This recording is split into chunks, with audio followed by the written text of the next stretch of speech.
Christ is our victory. Daily meditations on great texts from the Book of Books. April 21st. Our sons.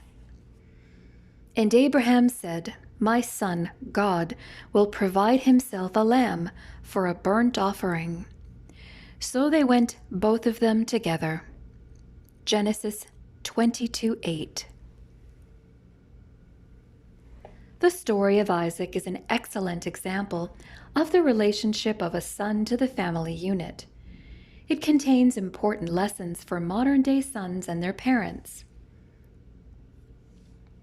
It is the desire of almost every family to have a son. The Hebrew word for son conveys the meaning of builder of the family. It was through the son that the family name and inheritance was carried on from one generation to another.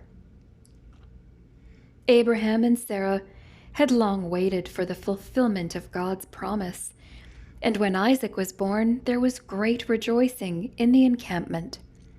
Even so, today, the announcement of the birth of a son is greeted with joy.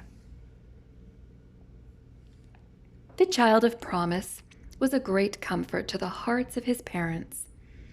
As he grew to manhood, they rejoiced in his development, and by their side carefully trained him in lessons of respect and obedience. How successful was their teaching is evident in Isaac's behavior at the time of his father's great trial. The father and son had journeyed 3 days toward the mountain where they were to offer a sacrifice, when Isaac asked, "My father, where is the lamb?" In faith, Abraham replied, "My son God will provide himself a lamb." When they reached the place and had built the altar, the father told his son of the command of God.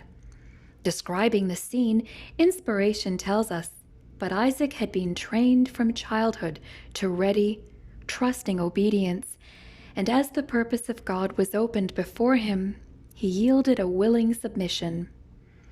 He was a sharer in Abraham's faith, and he felt that he was honored in being called to give his life as an offering to God. From Patriarchs and Prophets, page 152. When Christ came to this earth, he came as the Son of Mary. He is called the Son of God, the Son of the Highest, but also the Son of Man. His life on earth was a perfect representation of the ideal son. May the sons growing up in our homes today recognize and appreciate the privilege of sonship.